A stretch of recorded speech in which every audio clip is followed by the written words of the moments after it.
شادی کے موقع پر لڑکی والوں کی طرف سے کسی دعوت کا کوئی ثبوت نہیں، بلکہ اصل میں تو اصول سمجھ لیجئے، فلسفی کیا ہے اسلام کی۔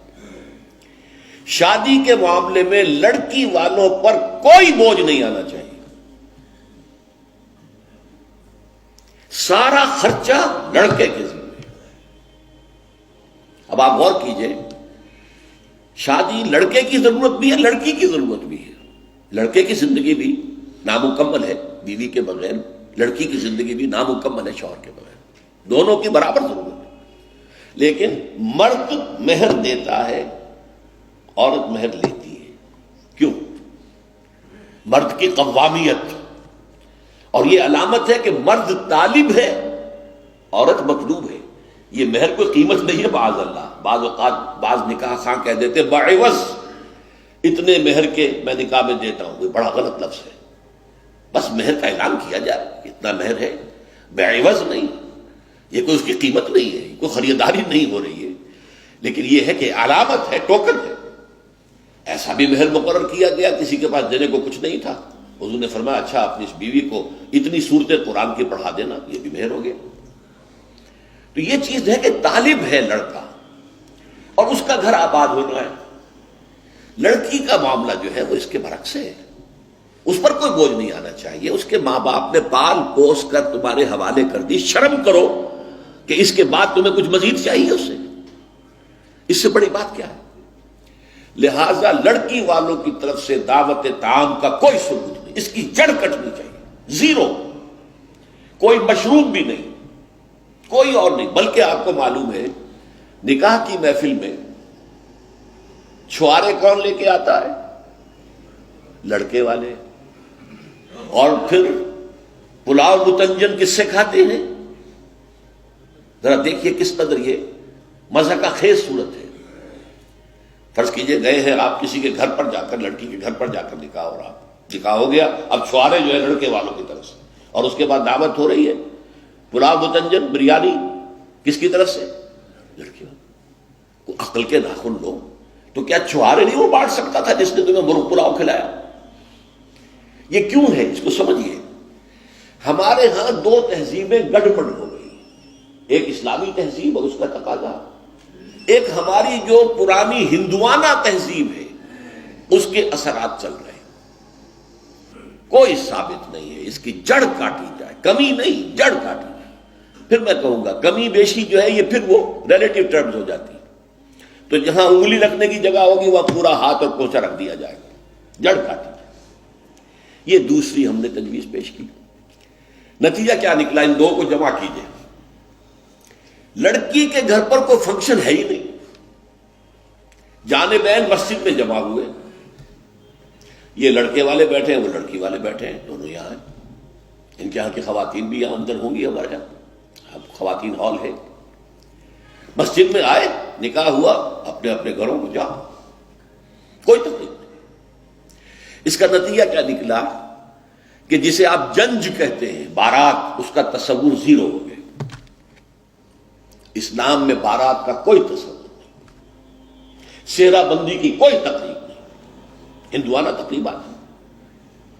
بارات کے لیے عربی میں کوئی لفظ ہی نہیں ہے، قرآن اور حدیث میں کیا ہوگا؟ عربی میں نہیں ہے، کوئی لفظ نہیں۔ یہ خالص عجمی لفظ، بارات عجمی ہے، ایرانی ہے، اس کا اسلام سے کوئی تعلق نہیں۔ جڑ کٹ جائے اس کی۔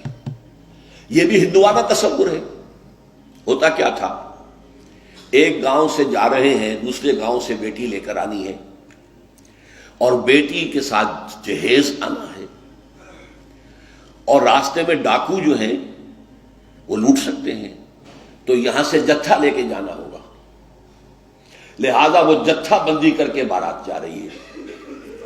اب وہ جا کر جنج گھر جو بنے ہوئے ہیں وہاں پر ٹھہر رہی ہے، 2 دن 3 دن عیش کر رہے ہیں، مچھرے اڑا رہے ہیں لڑکی والوں کے پیسے پر، پھر وہ مال غنیمت سے لدے پھندے واپس آ رہے ہیں، لہذا وہ جتھا حفاظت کرتا تھا۔ یہ سارا ہندوانہ تصور ہے، اسلام سے کوئی تعلق نہیں۔ تو نمبر 1 نکاح مسجد میں، نمبر 2 کوئی دعوت طعام ہی نہیں، کوئی بھی نہیں، نو انٹرٹینمنٹ واٹس سو ایور لڑکی والوں کی طرف سے۔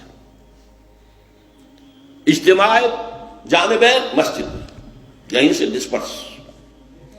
حضرت فاطمہ کو تو وداع کرانے کے لیے حضرت علی گئے بھی نہیں تھے۔ نکاح کے بعد کچھ خواتین حضرت فاطمہ کو لے کر حجرے میں چھوڑ آئی تھی جا کر، جو ایک انصاری صحابی نے حضرت علی کو دیا تھا، ورنہ ان کے پاس حجرہ بھی نہیں تھا۔ 3 باتیں ہو گئی۔ چوتھی بات، ولیمہ جو ہے اس کی تاکید ہے۔ یہی وجہ ہے کہ جب یہ شادی پر مکمل پابندی لگائی گئی تھی، میں نے اشتہار دیا تھا کہ ولیمے پر پابندی نہیں ہونی چاہیے۔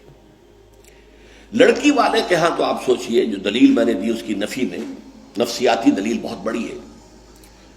لڑکی والے کے ہاں ویسے تو لفظ شادی خوشی، وہاں بھی شادی یہاں بھی شادی، لڑکی والے کے ہاں خوشی نہیں ہوتی۔ اس کے گھر سے لخت جگر نور چشم نکل کر جا رہی ہے، کیسے خوشی ہوگی؟ مائیں رو رہی ہوتی ہیں، انہیں غشی پڑی ہوتی ہے جب بچیاں نکل رہی ہوتی ہیں گھروں سے، بہن بھائی رو رہے ہوتے ہیں، باپوں کے آنکھوں کے اندر بھی آنسو آئے ہوتے ہیں، نمی آئی ہوتی ہے۔ میں نے بھی 5 بیٹیاں رخصت کی اپنے گھر سے اور آنکھوں میں نمی آئی ہے۔ I couldn't withhold my tears۔ پھر یہ صرف یہ تو ہوتا ہے کہ ایک ذمہ داری کا بوجھ تھا، آج اتر گیا۔ اسے آپ انگریزی میں سائی آف ریلیف کہہ سکتے ہیں، بس کوئی خوشی نہیں۔ اس کی مثال میں دیا کرتا ہوں کہ کوئی جانور اگر قربانی کے لیے 10-15 دن پہلے آپ لے لیں، وہ بکرا، کوئی مینڈھا، اور بچے اس کے ساتھ ہل جاتے ہیں، پھر کھلاتے ہیں، لے جاتے ہیں، چلاتے ہیں، تو پھر وہ عید کے دن جب آپ اسے قربان کرتے ہیں تو بچے پچھاڑے کھا رہے ہوتے ہیں، رو رہے ہوتے ہیں، اتنا لاڈ اس جانور سے ہو جاتا ہے۔ تو یہ نور چشم لخت جگر گھر سے نکل رہی ہے، 18-20 برس رہی ہے آپ کے گھر میں، آج جا رہی ہے۔ ٹھیک ہے، سائی آف ریلیف ہے، لیکن اندیشہ بھی ہوتا ہے۔ ذہن میں رکھیے، ہمیشہ ہوتا ہے۔ پتہ نہیں بیل منڈے چڑھے نہ چڑھے، موافقت مزاج کی ہو نہ ہو، نئے ماحول میں جانا ہے، ایڈجسٹمنٹ ہو نہ ہو۔ اپنی حد تک پورا اطمینان کر لیا ہے، دیکھ لیا ہے، سوچ بچار کر لیا ہے، لیکن کیا کہا جا سکتا ہے؟ ایک بالکل یوں سمجھیے کہ ایک نیا ماحول ہے، نئی جگہ جا رہی ہے، لہذا وہ اندیشہ بھی موجود ہوتا ہے۔ لہذا واقعتاً لڑکی والوں کے ہاں خوشی کا موقع نہیں ہے۔ ان کے ہاتھوں مرغ پلاؤ کھانا بے غیرتی ہے۔